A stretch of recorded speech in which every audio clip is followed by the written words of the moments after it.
Rahimahullah. Alhamdulillah, kita bersyukur kepada Allah Subhanahu wa taala pada Jumat yang mulia ini, di bulan yang mulia serta agung ini. Allah masih memberikan kita nikmat kesehatan, nikmat kesempatan. Ketika seorang pemuda bertanya kepada Rasulullah, "Ya Rasulullah, manusia itu sering lalai. Lantas apa yang membuat manusia itu lalai ya Rasulullah?" Lantas kemudian Rasulullah SAW menyebutkan kepada seorang sahabat yang bertanya kepadanya, manusia sering lalai dengan dua perkara. Yang pertama kata Rasulullah, as-sihat. Berapa banyak orang yang sehat hari ini hadirin, tapi tidak juga memanfaatkan sehatnya untuk ibadah kepada Allah. Ketika dia sakit, baru dia mengingat kepada Allah, "Ya Allah, aku rindu kepadamu ya Allah. Ya Allah, aku berjanji kalau sehat aku ibadah kepadamu." Sudah terlambat. Sakit telah datang, waktu sudah mendekat, ajal pun akan sampai. Maka kata Nabi, "Iktanum khamsa qabla khamsa." Sebelum datang sakitmu, maka pergunakan sehatmu untuk ibadah kepada Allah Subhanahu wa taala. Tak ada gunanya lagi kalau sudah sakit. Orang yang sakit tidak akan mungkin bisa mengapa-ngapain. Orang yang sakit tidak bisa mengapa-ngapain, tidak bisa lagi ibadah kepada Allah, sulit, payah. Maka hadirin, kalau hari ini diberikan Allah kesehatan, gunakan sehat untuk ibadah kepada Allah Subhanahu wa taala. Yang kedua kata Nabi, ketika seorang pemuda bertanya kepada Nabi, "Ya Rasulullah, apa yang membuat manusia itu lalai?" As-sihah wal faragh, kesempatan. Hadirin, coba kita hitung di Masjid Al-Husna ini, berapa banyaklah kita yang duduk di masjid ini? Dan coba hitung berapa banyak yang berkeliaran di jalan sana. Muslimkah mereka? Muslim. Berimankah mereka kepada Allah? Beriman. Berkurbankah mereka kemarin? Berkurban. Tapi ketika panggilan muazin di sholat Jumat berkumandang, mereka masih asik dengan jual beli mereka. Mereka masih asik dengan dunia mereka. Mereka masih sibuk dengan pekerjaan mereka. Maka hadirin, beruntunglah Anda yang hadir di Masjid Al-Husna ini. Anda dipanggil Allah dengan gelar orang-orang yang beriman. Quran surah ke-62 ayat ke-9. Ya ayyuhalladzina amanu, hai orang-orang yang masih ada iman, kata Allah, iza nudiya lis-salati yaumil jum'ah, jika telah datang panggilan seru, jika telah datang panggilan salat Jumat, maka tinggalkan seluruh perkara dunia. Apa tujuan Jumat yang kita laksanakan hari ini hadirin? Tidak lain dan tidak bukan adalah fas'au ila dzikrillah. Semakin takut kita kepada Allah. Orang yang beriman tidak takut mati. Orang yang beriman kepada Allah Subhanahu wa taala tidak lari dari kematian. Justru orang yang beriman kepada Allah Subhanahu wa taala, dia mempersiapkan bekal untuk menjemput kematiannya. Tidak ada yang mampu lari dari kematian hadirin. Setiap kita yang hadir di masjid ini tinggal menunggu jadwal keberangkatan untuk pulang kepada Allah Subhanahu wa taala. Kullu nafsin za'iqatul maut. Namun anehnya kita hari ini hadirin, sudah tahu mau mati, sudah tahu akan ditinggalkan dunia ini, masih sibuk dikumpulkan uang, disimpan, ditanam di bank, dibesarkan rumahnya, dibanyak mobilnya. Hadirin yang dimuliakan Allah, apakah dengan itu semua bisa kita bawa pulang menghadap Allah Subhanahu wa taala? Belum ada sampai dengan hari ini hadirin, orang yang wafat, orang yang mati membawa rumahnya, membawa mobilnya, membawa hartanya. Mengapa setiap kain kapan yang dikenakan orang yang wafat tidak ada kantongnya? Itu mengajarkan kepada kita hadirin, itu menunjukkan kepada kita hadirin bahwa apapun yang Anda punya hari ini di dunia tidak akan bisa Anda bawa menghadap Allah Subhanahu wa taala kecuali amal soleh dan bekal kebaikan. Illal ladzina amanu wa 'amilus shalihat. Seluruh manusia dalam kerugian kata Allah Subhanahu wa taala. Illa, kecuali amanu, orang yang takut kepada Allah, wa 'amilus shalihat, dan orang-orang senantiasa melakukan perubahan dalam dirinya dan senantiasa melakukan amal soleh di dalam hidupnya. Ma'asyiral muslimin, hadirin sidang salat Jumat rahimakumullah. Khatib berpesan untuk diri khatib sendiri dan khusus untuk kita semua. Mari tanamkan rasa takut kepada Allah. Kalau seseorang sudah takut kepada Allah, maka kepada makhluk akan terasa kecil. Kalau seseorang sudah takut hanya kepada Allah, maka kepada manusia akan terasa ringan. Kalau seseorang sudah tertanam di dalam hatinya hanya takut kepada Al-Aziz yang Maha Kuasa, Al-Jabbar yang Maha Berkuasa, maka manusia dia pandang akan kecil, remeh-temeh, ringan, tidak ada apa-apanya, karena dia hanya bergantung kepada yang Maha Kuasa, yang Maha Pemilik makhluk. Setiap manusia dikuasai hanya Allah yang Maha Berkuasa. Ma'asyiral muslimin, hadirin sidang salat Jumat rahimakumullah. Materi khutbah kita hari ini adalah 3 kunci ketenangan dan kebahagiaan dalam hidup. Setiap manusia pasti menginginkan namanya ketenangan dalam hidup. Setiap kita yang hadir menginginkan kebahagiaan dalam hidup. Kalaulah boleh ditanya setiap kita yang hadir, pengenkah kita tenang dalam hidup? Tentu jawaban kita semua pengen. Kalaulah ditanya setiap kita yang duduk di masjid ini, pengenkah kita mendapatkan kebahagiaan dunia wal akhirah? Pasti kita semua kepengen. Tapi Allah Subhanahu wa taala memberikan gambaran tentang bagaimana cara kita menggapai ketenangan dan kebahagiaan hidup. Yang pertama, Allah Subhanahu wa taala memberikan pesan kepada kita. Kalau engkau ingin bahagia, kalau engkau ingin tenang, dan sekaligus kalau engkau ingin mendapatkan pertolongan kata Allah, maka syarat yang pertama untuk mendapatkan ketenangan dan pertolongan Allah adalah hadirin, jadilah hamba sebenar-benarnya hamba. Ma'asyiral muslimin, tahukah Anda mengapa Nabi Adam alaihissalam di dalam ayat itu disebutkan qalu rabbana zalamna anfusana wa illam taghfir lana wa tarhamna lanakunanna minal khasirin. Ternyata hadirin, kalimat ini adalah kalimat yang sangat begitu romantis seorang hamba kepada Rabbnya. Kalimat pengakuan. Apabila seseorang mengaku dirinya lemah di hadapan Allah, apabila seseorang mengaku di hadapan Allah hina, apabila seseorang mengaku di hadapan Allah dirinya fakir, tak punya apa-apa kecuali hanya milik Allah semuanya, maka saat itulah Allah paling bahagia. Dan ketika Allah sudah bahagia, maka Allah Subhanahu wa taala akan mendatangkan pertolongannya dan rahmatnya.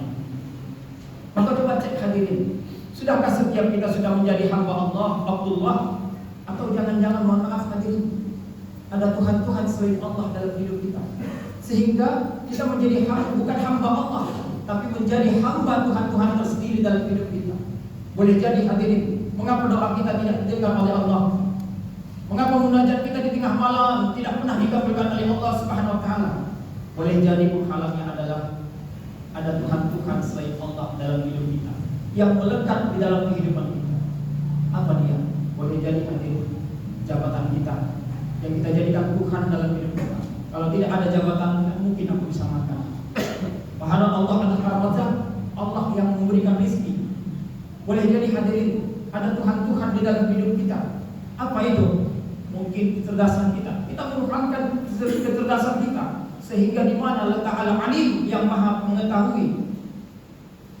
Boleh jadi kita menuhankan bisnis kita, usaha kita, sehingga ketika kita melihat Tuhan-Tuhan tersendiri dalam hidup kita, kita melihatnya begitu sangat besar, mengalahkan kebesaran Allah.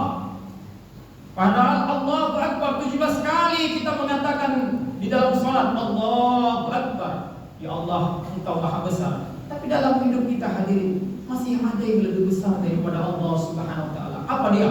Mungkin jabatan Anda, mungkin ilmu Anda, mungkin pekerjaan Anda, yang Anda katakan itu semua besar, mengalahkan kebesaran Allah Subhanahu wa taala.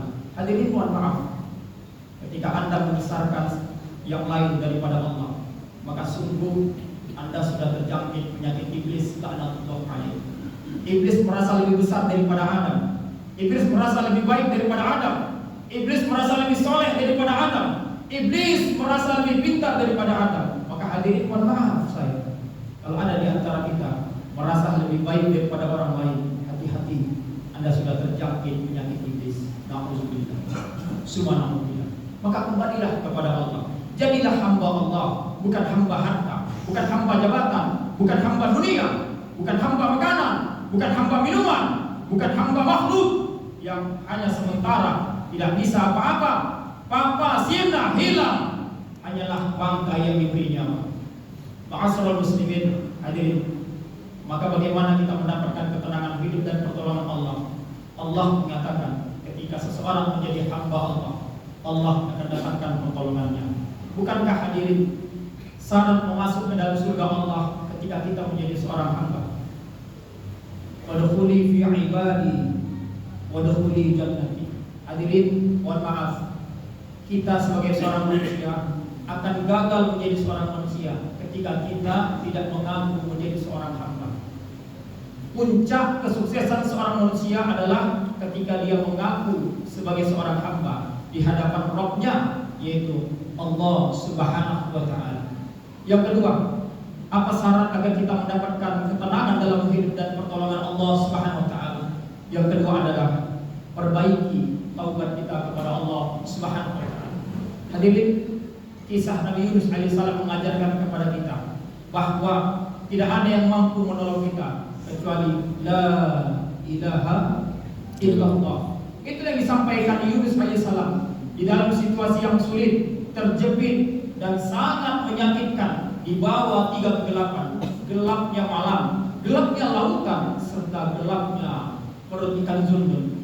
Nabi Yunus alaihissalam tidak menyalahkan Allah tentang ujian yang Allah titipkan kepadanya. Nabi Yunus alaihissalam tidak marah kepada Allah dan tidak mengatakan Allah tidak adil.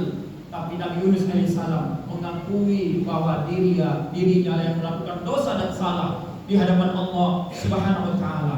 Maka Nabi Yunus alaihissalam bertaubat kepada Allah, maka turunlah ayat yang disampaikan Nabi Yunus, la ilaha illa anta subhanaka inni kuntu minaz zalimin. Hadirin, setiap kita punya salah dan dosa, tapi sebaik-baiknya kita adalah orang yang senantiasa mampu memperbaiki, yang salah menjadi soleh, yang taubat menjadi taat, yang maksiat menjadi taat. Maka mumpung Allah berikan kita hidup, mumpung Allah berikan kita kesehatan dan kesempatan, pergunakanlah itu semua untuk semakin memperbaiki taubat kita di hadapan Allah Subhanahu wa taala. Ya ayyuhalladzina amanu, ya hai orang-orang yang beriman kepada Allah, tubu ilallahi taubatan nasuha. Bertaubatlah kalian dengan taubatan nasuha, taubat yang benar sebagaimana nabi-nabi dan rasul mereka bertaubat kepada Allah ketika melakukan salah dan dosa. Tidak ada waktu terlambat, tidak ada waktu yang ditunda. Kalau bisa hari ini kita bertobat, maka bertobatlah kepada Allah, karena Allah menunggu taubat kita. Wasyari'u ila maghfiratin min rabbikum wa jannatu 'arduha as-samawati wal ardh uiddat lil muttaqin. Orang-orang yang kembali kepada Allah dengan taubat dan nasuha, maka Allah Subhanahu wa taala akan memberikan surga untuknya seluas langit dan bumi. Bukankah kita ingin masuk dalam surga, hadirin? Mohon maaf hadirin, adakah di antara kita di masjid ini yang tidak ingin masuk ke dalam surga? Atau jangan-jangan, mohon maaf, kita ingin masuk ke dalam neraka?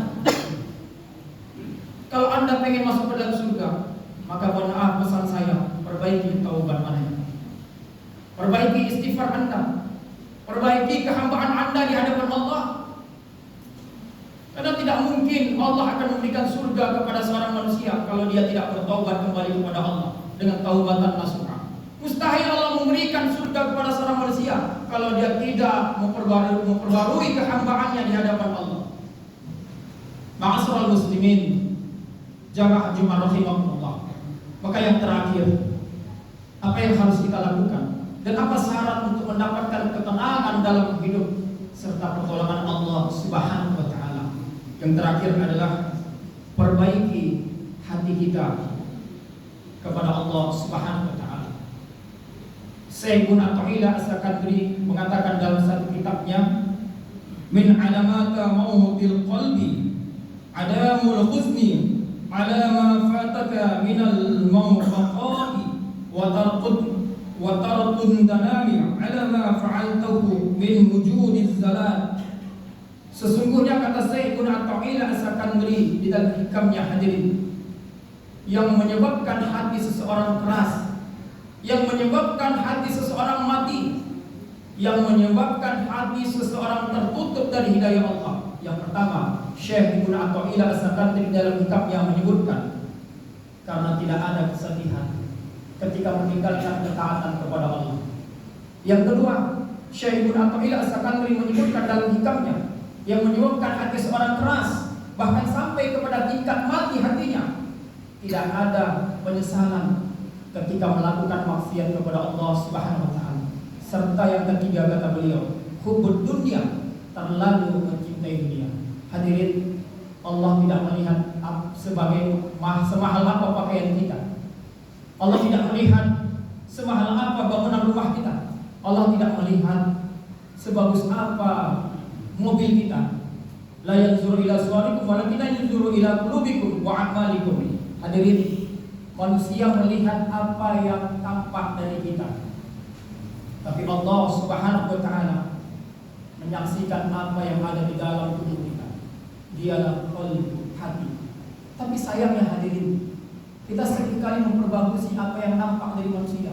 Baju dibagusi, rumah dibagusi, mobil dibagusi, pekerjaan dibagusi, wajah dibagusi, rambut dibagusi, tapi hati kotor, hati rusak. Padahal hati yang dilihat Allah. Nabi mengatakan, jika hati seseorang itu baik, maka seluruh amalan yang lain pun pasti bisa diyakinkan akan menjadi baik. Maka perbaiki hati kita, terkhusus hubungan hati kita kepada Allah. Jangan sampai hati kita ini kering karena lupa mengingat kepada Allah. Jangan sampai hati kita ini mati karena lupa menyebut Asmaul Husna. Maka seorang muslimin, manusia tanpa agama bisa menjadi lebih buruk daripada seekor binatang. Dia sudah tidak memperdulikan lagi hati nurani. Dia mencaci maki. Dia saling membunuh hanya untuk mendapatkan dunia, makanan dan minuman. Bahkan hadirin, ulaika kal an'am bal hum adal. Manusia tanpa agama, manusia tanpa Tuhan, manusia tanpa Al-Quran seperti binatang, bahkan lebih buruk, bal hum adal. Ma'asyiral muslimin, hadirin jamaah Jumat rahimahullah. Maka sebagai penutup khutbah yang singkat ini, dalam hidup kita jangan pernah meremehkan 3 hal. Yang pertama, jangan remehkan sekecil apapun maksiat yang Anda kerjakan, karena Allah menyembunyikan azab dan murkanya di balik kemaksiatan yang Anda kerjakan. Yang kedua, jangan remehkan sekecil apapun kebaikan yang dilakukan orang lain, karena Allah menyembunyikan ridho dan rahmatnya di balik kebaikan. Dan yang terakhir hadirin, jangan sepelekan siapapun yang pernah datang kepada kita, karena boleh jadi Allah menyembunyikan waliullah, habibullah, kekasihnya di balik diri seseorang. Maka perbaiki hubungan kita kepada Allah, hablum minallah, dan perbaiki hubungan kita kepada manusia. Itulah puncak untuk mendapatkan ketenangan hidup dan mendapatkan pertolongan Allah Subhanahu wa taala. Mudah-mudahan bermanfaat. Kepada Allah saya mohon ampun. Barakallahu fil Qur'anil Karim wa nafa'ani minal ayati wa dzikril hakim wa taqabbala minkum tilawatahu wa qulu qawli hadza li wa lakum wa lil muslimina wal muslimat wal mu'minina wal mu'minat innahu huwal ghafurur